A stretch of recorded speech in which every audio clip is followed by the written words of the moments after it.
देवरिया मल्लादानपुर में पिंडर घाटी के गांव बाछम, सोराग, खाती आदि आदि गांवों से कुछ अच्छी खबरें सामने आई हैं। आज बाछम गांव में, पिंडर घाटी का बाछम गांव है। बागेश्वर जनपद में वैसे बाछम नाम से दो गांव आते हैं, बैछम और बाछम। जब हम बाछम की बात करते हैं तो हम पिंडर घाटी की बात करते हैं।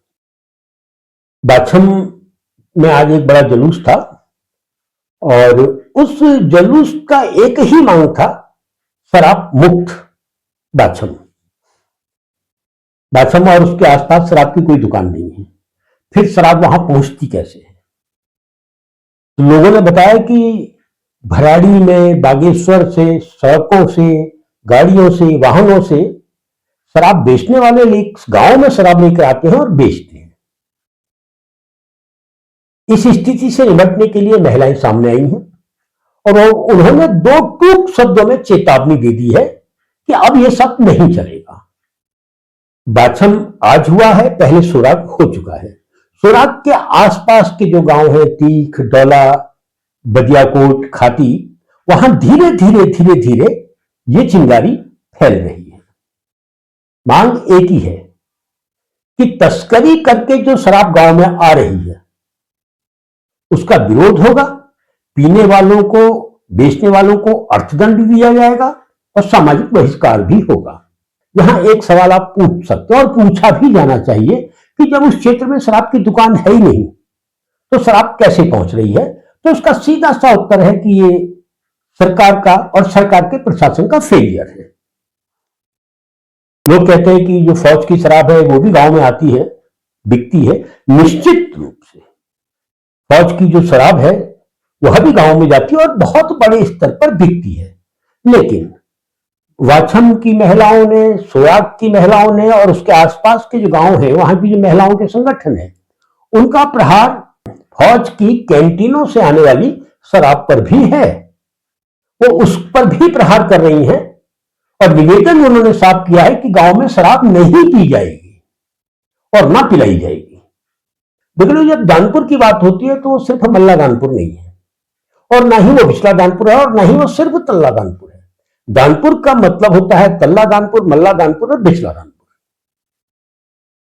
मल्ला दानपुर में शराब के खिलाफ ये जो आवाज है ये पहले भी उठी है, लेकिन इस बार जो ये आवाज उठ रही है वो एक संगठित तरीके से उठ रही है और यूं कहा जा सकता है कि वो एक वैज्ञानिक तरीके से आवाज उठ रही है। और इस आवाज के साथ महिलाएं तेजी के साथ लामबंद हो रही हैं और सिर्फ महिलाएं ही नहीं, नौजवान जो पुरुष है वहां का वह भी इस आवाज के साथ जुड़ रहा है। ये एक अच्छी खबर है।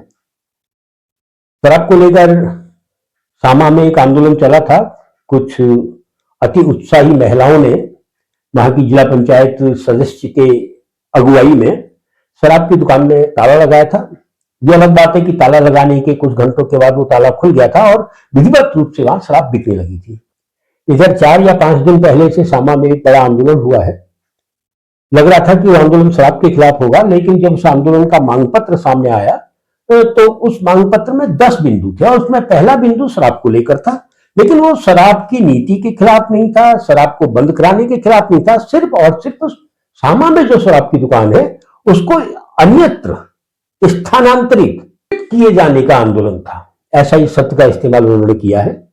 यानी उनकी लड़ाई शराब की व्यवसाय से नहीं है, शराब की नीति से नहीं है, शराब की जो बुराइयां हैं उससे नहीं है। वो सिर्फ सामा में शराब की दुकान नहीं देखना चाहते हैं।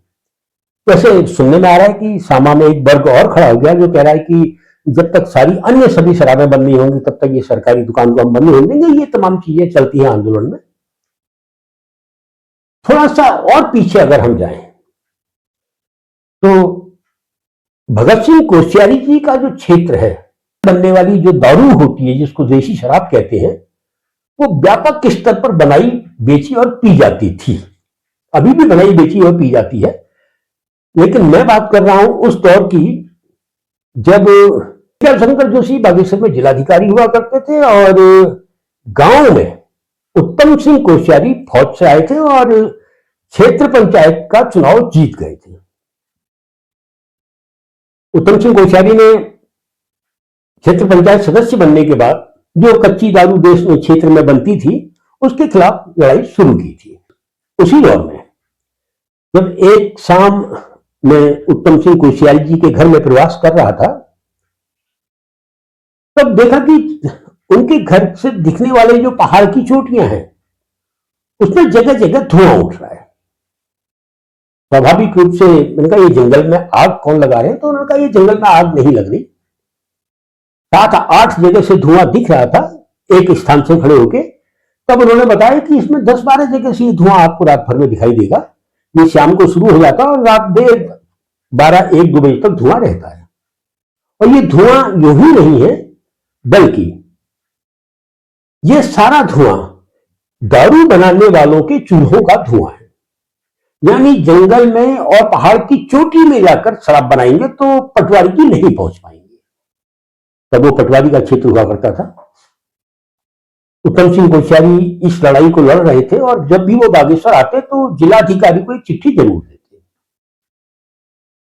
एक बार जिलाधिकारी से बातचीत भी हुई, तब जिलाधिकारी चौंके कि पटवारी से आप शिकायत नहीं करते। उन्होंने कहा पटवारी से शिकायत क्या करें, पटवारी एक आदमी होता है और वो जो दानों और कानों में शराब के चूल्हे लगते हैं वो बेचारा कहां कहां जाएगा। हाँ, घरों में अगर शराब बनेगी वो छापा मार सकता है।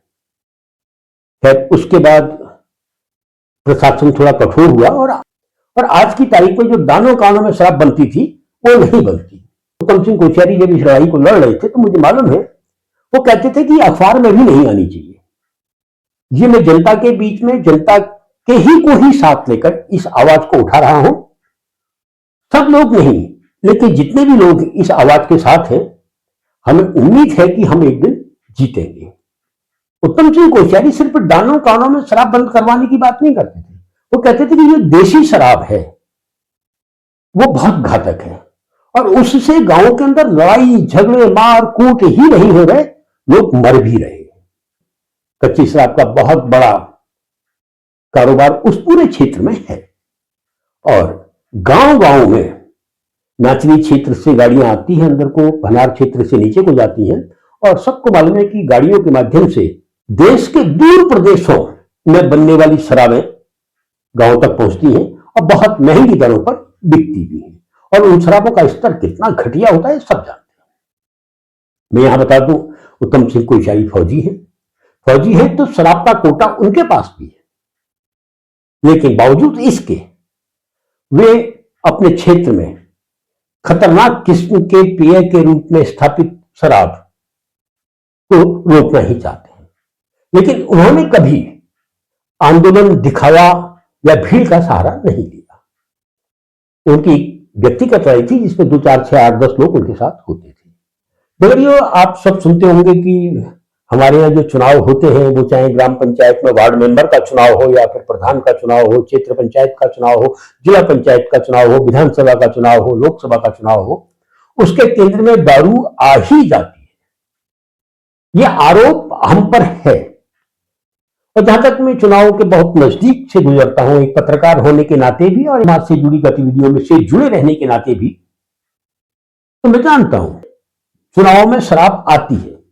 चुनाव में जो शराब बंटने का, बांटने का, पीने पिलाने का सिलसिला है वो चुनाव प्रचार से शुरू हो जाता है और कार्यकर्ता दिन भर प्रचार करते हैं, प्रसार करते हैं, हल्ला गुल्ला करते हैं और शाम को आकर अब उनकी उम्मीद होती है कि प्रत्याशी या प्रत्याशी की ओर से उनको जितना वो पी सकते हैं उतना मिले। पंचायती चुनाव में प्रत्याशी वोट मांगने के लिए शराब बांटते हैं। शराब, शिकार, पैसा अपने अपने वोट तक पहुंचाने की कोशिश करते हैं। इसमें छुपा हुआ कुछ नहीं है और ये सिर्फ दानपुर में नहीं है।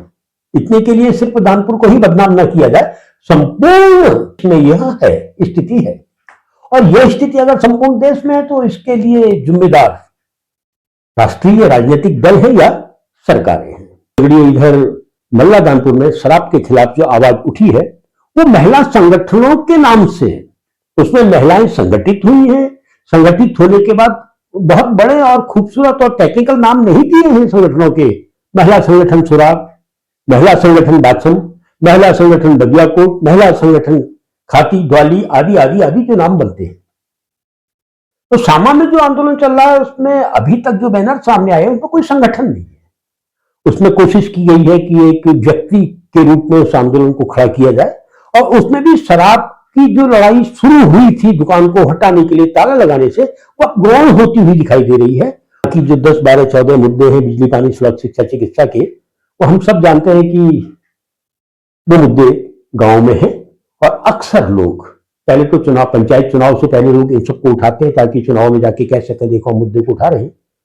और इधर विधानसभा चुनाव में भी ये मुद्दे उठते ही उठते हैं, विपक्ष द्वारा उठाए जाते हैं, या कोई निर्दलीय प्रत्याशी प्रचार प्रसार करना चाहता है, चुनाव लड़ने की तैयारी कर रहा है, तो इन मुद्दों को उठाता ही उठाता है, और ये उठने भी चाहिए। भले ही कोई चुनाव लड़ना चाहता हो या ना लड़ना चाहता हो, इस प्रकार के मुद्दे उठाता है तो उसको उठाने चाहिए। बिस्ला दानपुर को लेकर कहूं कि लंबे समय से कुछ लोग अपने आप को आंदोलनकारी के रूप में स्थापित करते हैं, और पिछले दिनों जब मैंने थोड़ी पड़ताल की कि ये जो लोग आंदोलनकारी हैं इनकी कौन कौन सी मांगें आज तक पूरी हुई, तो मुझे एक भी ऐसी मांग पूरी होती हुई दिखाई नहीं दी जो आंदोलन की मांग बिजली, पानी, सड़क, शिक्षा, चिकित्सा से संबंधित होती है। बिस्ला दानपुर भ्रष्टाचार का बहुत बड़ा गढ़ है। यदि बिस्ला दानपुर में भ्रष्टाचार की परतों को खोला जाए तो पूर्व से होते रहे भ्रष्टाचार या वर्तमान में चल रहे भ्रष्टाचारों की एक लंबी फेहरिस्त सामने आ जाएगी, और भ्रष्टाचार के खिलाफ वहां कोई बड़ी लड़ाई आज तक स्थापित नहीं की गई। शराब के खिलाफ बिस्ला दानपुर में भी महिलाओं में जबरदस्त आक्रोश है, तो उसकी वजह साफ है, और वजह साफ यह है कि यही शराब जहां चुनाव में मुफ्त में मिल जाती है, घर घर पहुंच जाती है, किसी को कोई परेशानी नहीं होती, लेकिन चुनाव के बाद यही शराब जब गांव में लोगों की जेब काटती है, घर से पैसे को बाहर निकालती है, तो सीधा प्रभाव महिलाओं पर पड़ता है, क्योंकि चूल्हा बागेश्वर नगर का हो या बदियाकोट के किसी गांव का हो, गोविना के किसी गांव का हो, वो महिलाओं के ही द्वारा संचालित होता है। संपूर्ण उत्तराखंड में महिलाएं शराब के विरोध में है। वो नहीं चाहती है कि शराब उनके गांव में आए, उनके मोहल्लों में आए, उनके घरों तक आए, और जब भी कोई शराब के खिलाफ बोलता है तो खासकर महिलाएं उस बोलने वाले के साथ या उसके पीछे लामबंद हो जाती हैं। खैर दगड़ियों, शराब हो या अन्य नशे जो हमारे गांव की रीढ़ की हड्डी को तोड़ रहे हैं, चकनाचूर कर रहे हैं, वो हम तक पहुंचे कैसे, ये अगर देखना है, जानना है, समझना है, तो हमें जानना पड़ेगा कि उस नशे की नीति सरकार के द्वारा क्या बनाई गई है। उत्तराखंड में जो शराब सरकार के माध्यम से बेची जाती है, या यहां की जो लोकल दारू होती है, उसकी नीति क्या है। सरकार की नीति है कि हमारे लोग शराब पीते हैं, हमारी जनता शराब पीती है, इसलिए सरकार का धर्म बन जाता है कि वो जनता को अच्छी शराब पिलाए, और क्योंकि हमें अच्छी शराब पिलानी है, और गांव में जो शराब बनती है वो कच्ची, गंदी होती है, खराब होती है, तो इसलिए सरकार गांव में बनने वाली दारू को बंद करती है और अपनी दारू की दुकानें खोलती है, क्योंकि नीति है कि हम जनता को अच्छी शराब पिलाएं। ये नीति है, और इसी नीति के आधार पर कानून बनते हैं, नियम बनते हैं, विभाग बनते हैं।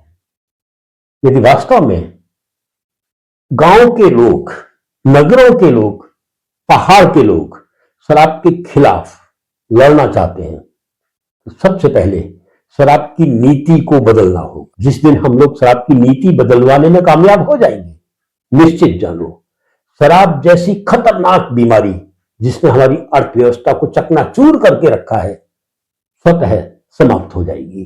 फिर मिलता हूं दगड़ियों, फिर मिलता